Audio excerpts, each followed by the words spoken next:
Hi guys, today I wanted to give you 5 recommendations for if you're learning Swedish, so things to watch, things to listen to, things to read, that kind of stuff. And the first thing I want to recommend is Radio Sweden på Svenska, which is a new show which only lasts 6 to 8 minutes usually, I think, and you can actually find these on Spotify underneath podcasts. And as the title suggests, på Svenska, which means in easy Swedish, the host doesn't really speak too fast and use quite simple words, so this is a really good listening exercise, I think, and I've been listening to 1 episode a day and I think it's really good listening practice. My second recommendation is a website called svtplay.se, which is a website where you can watch Swedish programs. You can't really watch everything outside of Sweden, but there's still quite a few programs that you can watch.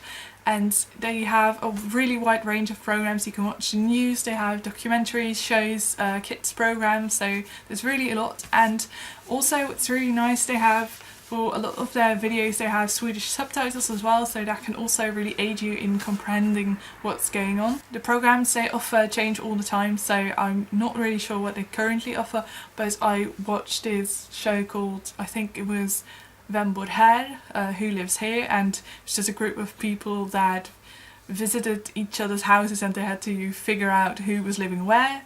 I also watched a show called Bokslyckarna, which is a children's show where the children discuss books with a host, and I really enjoyed that one because I love reading, so that was just a lot of fun. And also got a lot of good book recommendations for Swedish children's books as well. I don't know if you're still able to watch these, but you used to be able to watch Pippi Longstocking as well, and it was also a really interesting, like, just really short videos. I think it was called something like Elindstorp, but it was just about this woman growing a vegetable garden and being sort of self-sufficient, and I personally really find self-sufficient really interesting, so there's just a bit for everything, I think. My third recommendation is a YouTuber called Therese Lindgren, I think. I'm not sure how you pronounce her first name in Swedish. It's also a Dutch name, so it's really difficult to pronounce that in a Swedish way, I guess.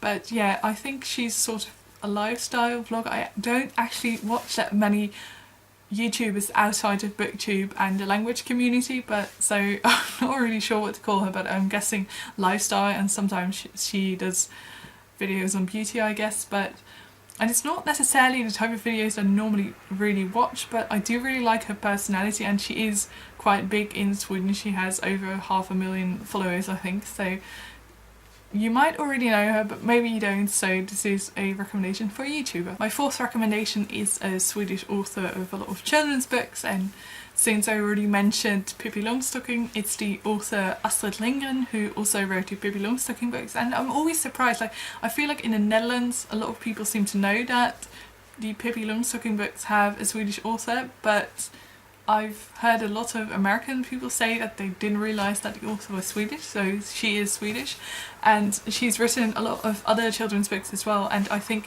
children's books are just a really good way to start reading in a different language. And I've also reread some of my favourite books as a child in other languages, which I also think is really useful. And besides Pippi Longstocking, Astrid Lindgren has written many other children's books, as well as The Children of Noisy Village. As a kid I read these stories in Dutch. In Dutch it's called De Kinderen van Bolderburen, and later on I bought the Swedish editions. Well, actually I have separate books for these, but the first one is Alla vi barn i Bullerbyn and Mera Moss i Bullerbyn, and I think it's actually a third one, but I don't own that one. But I think these are just really fun children's books and just a really good way to start reading in Swedish. My last recommendation is a Swedish song that I've been listening to a lot lately. It's called Goliath by Lale.